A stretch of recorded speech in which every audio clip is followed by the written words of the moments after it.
Muhammad ya gerakanku. Timur fajar cerah gemerlapan, mengusir kabut hitam, menggugah kaum muslimin, tinggalkan peraduan. Lihatlah matahari telah tinggi di ufuk timur sana, seruan ilahi Rabbi samina wa ata'na. Ya Allah, Tuhan Rabbiku, Muhammad junjunganku, al-Islam agamaku, Muhammad ya gerakanku.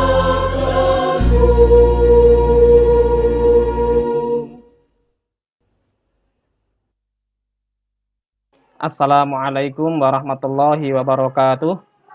Alhamdulillah wa syukurillah wa ni'matillah amma ba'dah la hawla wa la quwwata illa billah amma ba'du.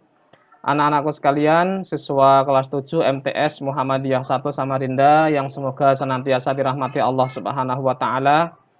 Alhamdulillah pagi hari ini kita berjumpa kembali dengan materi pelajaran IPS terpadu. Nah, anak-anakku sekalian, pada kesempatan pagi hari ini kita akan membahas tentang materi terakhir untuk bab 1. Sehingga setelah materi terakhir bab 1 ini, maka pada pertemuan yang akan datang kita akan laksanakan ulangan harian ya. Jadi silahkan anak-anakku sekalian direview kembali materi-materi yang sudah pernah Bapak sampaikan. Semoga bisa mengerjakan soal-soal yang nanti akan Bapak sampaikan pada ulangan pertemuan yang akan datang. Nah, untuk materi terakhir pada bab 1 ini, kita akan membahas tentang potensi kemaritiman Indonesia. Anak-anakku sekalian, ketika kita membahas tentang potensi kemaritiman Indonesia, maka juga anak-anakku bisa melihat background daripada layar ini adalah tentang laut ya. Maka ketika membahas tentang potensi kemaritiman, maka sesungguhnya kita akan sedang membahas tentang potensi kelautan atau perairan Indonesia. Kenapa kita harus membahas tentang potensi kelautan atau perairan Indonesia? Anak-anakku sekalian, Indonesia adalah negara bahari dan kepulauan terbesar di dunia. Ya, di Indonesia itu lebih dari 13.487 pulau, baik pulau besar maupun pulau kecil ya. Kalau pulau besar ya, ada Sumatera, ada Jawa, ada Kalimantan, ada Sulawesi, ada Papua. Namun juga selain itu banyak sekali pulau-pulau kecil yang jumlahnya juga belasan ribu ya. Nah, garis pantai terpanjang di dunia juga dimiliki oleh Indonesia. Tentu nomor kedua ya. Jadi yang nomor pertama garis pantai di dunia itu terpanjang dimiliki oleh negara Kanada ya. Indonesia memiliki garis pantai terpanjang di dunia urutan kedua ya. Sekitar 95.181 km. Nah, anak-anakku sekalian, Indonesia sendiri luas daratan dengan luas lautan masih lebih luas wilayah lautan ya.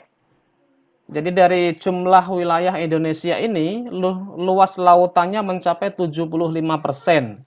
Sementara luas daratan hanya 25%. Sementara itu anak-anakku sekalian, dari 25% luas daratan pun itu juga masih terbagi dua. Ada yang memang benar-benar darat, itu 72%, dan juga yang berupa perairan tawar ya, baik itu danau, waduk, sungai atau rawa, itu ada 28% ya. Nah, sementara luas lautan ada 580 juta hektar. Maka kenapa Indonesia harus membahas tentang potensi kelautan? Karena memang potensi kelautan dan kemaritiman yang dimiliki oleh Indonesia itu sangat-sangat luar biasa, sangat-sangat potensial, dan kalau benar-benar diberdayakan akan sangat membantu dan juga akan sangat menunjang bagi kesejahteraan masyarakat. Nah, anak-anakku sekalian yang semoga dirahmati Allah, Indonesia merupakan salah satu negara yang memiliki potensi kemaritiman yang sangat besar, ya. Potensi maritim Indonesia antara lain ada industri bioteknologi kelautan, ya. Jadi di kelautan itu juga ada industri bioteknologi yang bisa dikembangkan, ya. Ada rumput laut, ya. Dan juga banyak sekali apa yang ada di lautan yang bisa diberdayakan, yang bisa digunakan untuk menunjang ekonomi, ya. Kemudian juga ada perairan dalam, ya. Perairan dalam, karena di Indonesia ini sendiri juga ada lautan-lautan yang sangat dalam yang juga tentu banyak sekali sumber daya yang berada di dalamnya yang betul-betul bisa dimanfaatkan untuk kesejahteraan masyarakat. Ya. Kemudian juga ada wisata bahari, ya, wisata bahari, ya. Misalnya ini, ya. Jadi wisata bahari Indonesia ini termasuk wisata bahari yang sangat indah, ya. Ya, misalnya di Raja Ampat, ya, di Papua sana itu sangat indah sekali.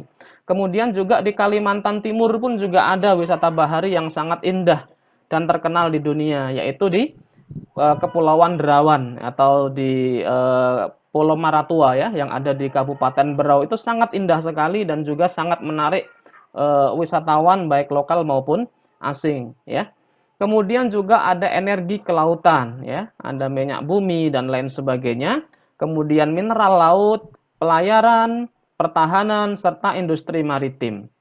Nah, anak-anakku sekalian yang semoga dirahmati Allah Subhanahu wa taala, dan segala potensi ini dimiliki oleh Indonesia, ya. Segala potensi ini dimiliki oleh Indonesia sehingga ketika semuanya benar-benar bisa dimanfaatkan, diberdayakan, maka ini akan menjadi salah satu sektor yang akan mampu untuk menunjang perekonomian bangsa kita. Ya, terutama tentu adalah untuk mensejahterakan masyarakat yang ada di Indonesia ini. Dengan kondisi yang sebagaimana kita sebutkan tadi di atas, potensi maritim Indonesia sebenarnya dapat memberikan kontribusi besar bagi kesejahteraan dan kemakmuran rakyatnya, ya.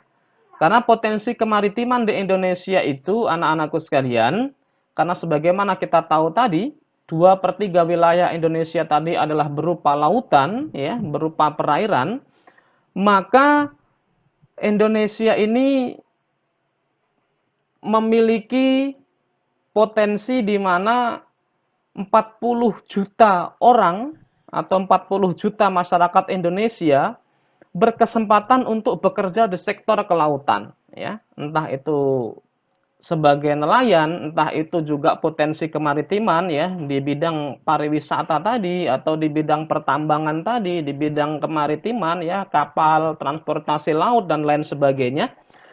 Ini akan membuka lapangan-lapangan pekerjaan dan kemudian juga akan sangat membantu pemerintah dalam upaya untuk mengentaskan kemiskinan, ya. Dan kemudian di Indonesia itu juga memiliki cekungan minyak 40 cekungan minyak di Nusantara atau di seluruh Indonesia. Dan dari 40 cekungan itu baru 10% yang dimanfaatkan, ya. Maka secara keseluruhan nilai perekonomian laut Indonesia diperkirakan mencapai 36.000 triliun rupiah, ya, hingga 60.000 triliun rupiah per tahunnya. Jadi sangat-sangat besar sekali, sangat-sangat potensial sekali.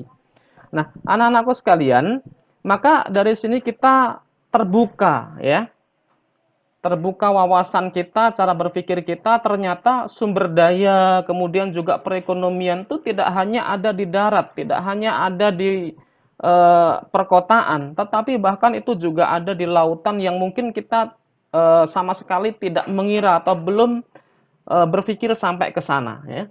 Tapi ternyata potensi-potensi di sana itu sangat besar dan sangat luar biasa. Nah, anak-anakku sekalian, tentu kemudian potensi-potensi kemaritiman ini akan berpengaruh terhadap perubahan-perubahan. Nah, perubahan-perubahan ini akan masuk ke dalam beberapa sektor, beberapa aspek. Kenapa? Karena masyarakat dalam berbagai bidang, dalam berbagai sektor, mereka akan melakukan interaksi. Nah, interaksi yang terjadi antar ruang akan menyebabkan beberapa perubahan yang terjadi di dalam masyarakat.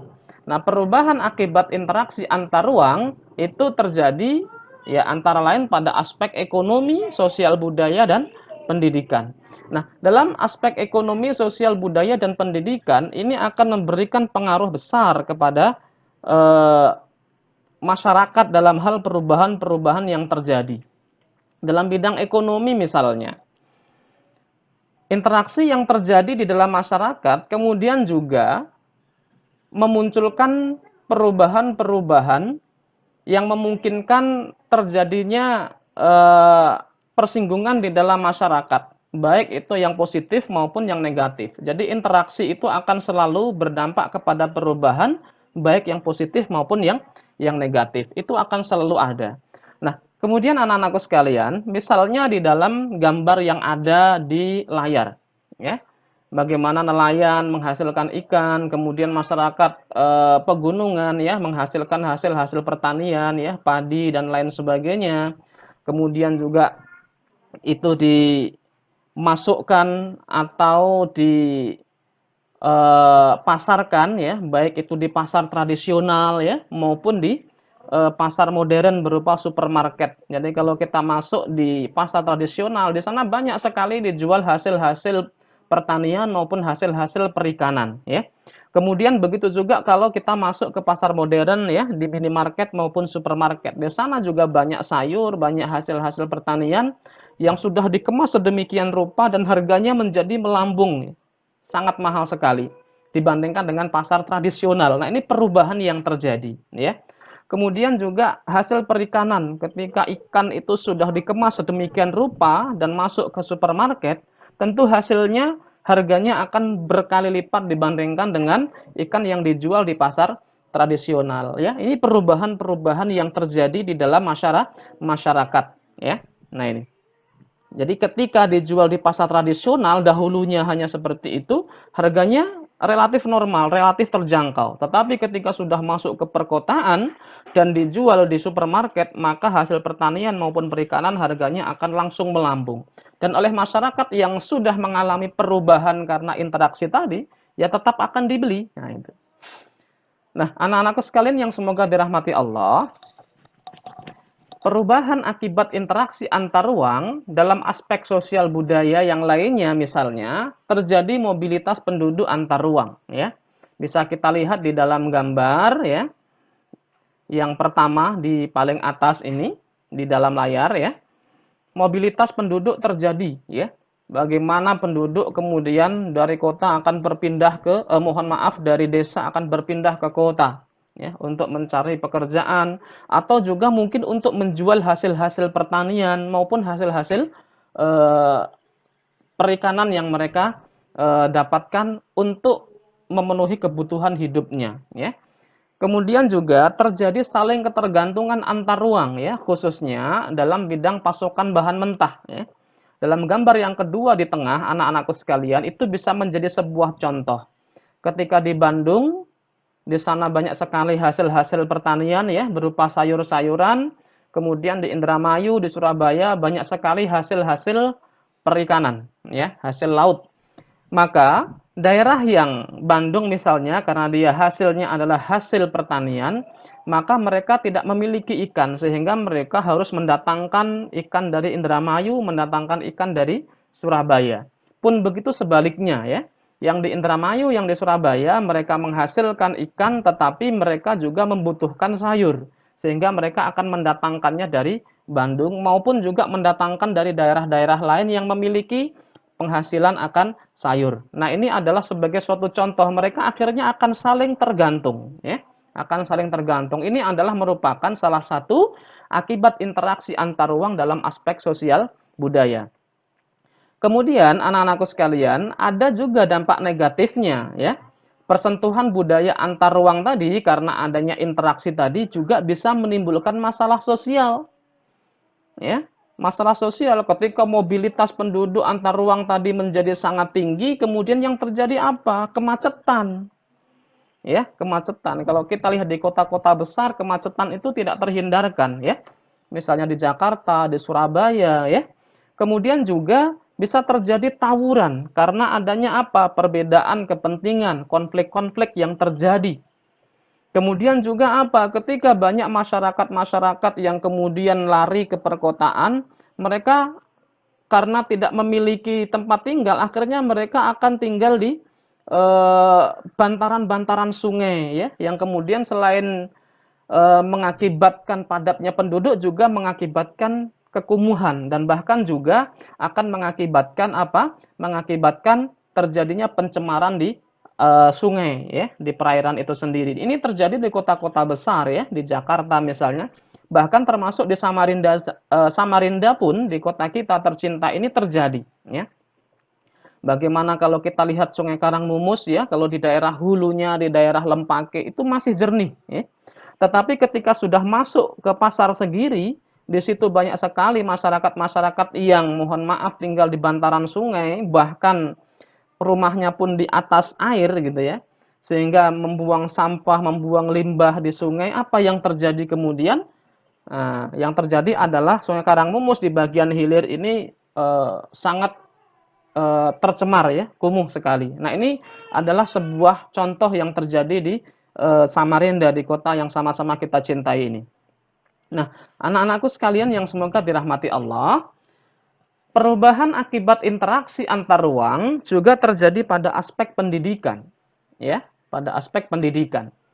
Perubahan tersebut terkait munculnya banyak sekolah dan perguruan tinggi yang berkualitas dengan sarana yang maju karena persaingan yang begitu ketat untuk mendapatkan pekerjaan yang layak. Dan ini terjadi di daerah mana?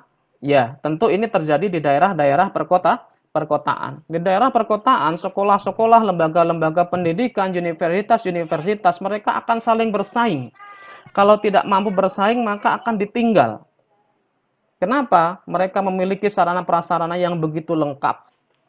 Ya, ada lab komputernya, ada lab bahasanya dan lain sebagainya. Tetapi ketika kemudian kita bandingkan situasi ini berbanding terbalik dengan pendidikan di pedalaman yang mohon maaf bisa dikata sangat jauh dari kata layak. Ada di wilayah Indonesia banyak terjadi ya, di Nusa Tenggara misalnya, di Maluku misalnya, ya, dan juga pedalaman-pedalaman lainnya, banyak bahkan anak-anak yang ingin ke sekolah harus mohon maaf melewati jalan-jalan akses-akses yang sangat berbahaya untuk sekolah, untuk mengenyam pendidikan. Kemudian ketika sampai di sekolah pun sekolahannya itu masih sangat jauh dari kata layak. Ya, anak-anakku bisa lihat contoh gambar yang ada di layar di atas. Ya, gambar yang atas ini adalah suatu contoh di mana sekolah di pedalaman di mana akses menuju ke sekolah itu sangat berbahaya, sangat sulit, dan ketika sudah sekolah pun juga sekolahannya dikatakan sangat jauh dari kata layak. Ya, fasilitasnya, sarana prasarannya mohon maaf masih sangat jauh dari kata layak. Tentu ini adalah merupakan sebuah fenomena yang terjadi di negeri kita ini, ya, sebuah perbandingan yang sangat jauh, ya, gapnya, perbedaannya antara pendidikan yang ada di kota maupun pendidikan yang ada di pedalaman. Nah, anak-anakku sekalian, tentu kita kemudian harus bersyukur, ya, kita yang hidup di perkotaan bersyukur kita bisa mengenyam pendidikan dengan sarana yang memadai. Akses menuju ke sekolah pun juga relatif mudah. Bisa diakses, ditempuh dengan waktu yang relatif singkat. Ya. Sangat dibandingkan dengan masyarakat yang berada di pedalaman ini sangat jauh-jauh berbeda. Mereka bahkan mohon maaf sampai mengancam jiwanya. Ya. Kalau kita lihat mereka sampai harus menyeberangi jembatan yang bisa dikatakan jembatan yang tidak layak dilewati sebenarnya, tetapi harus dilalui demi untuk mencapai sekolahannya, ya. demi untuk menggapai pendidikan dan cita-citanya.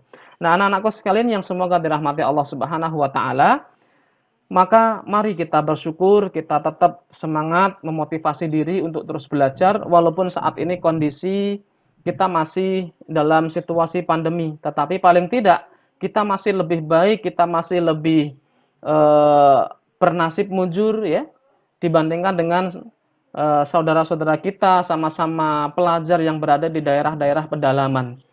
Tentu kita telah memiliki segala akses, segala fasilitas yang semoga dengan ini kita bisa manfaatkan dengan sebaik-baiknya sehingga kita ke depan menjadi orang yang berguna bagi nusa, bangsa, negara, masyarakat dan juga tentu saja bagi agama kita yaitu adalah Islam. Kurang lebihnya mohon maaf lahir dan batin, anak-anakku sekalian. Jangan lupa di pertemuan yang akan datang kita akan laksanakan ulangan harian yang pertama ya. Semangat untuk belajar. Billahi taufik wal hidayah. Wassalamualaikum warahmatullahi wabarakatuh.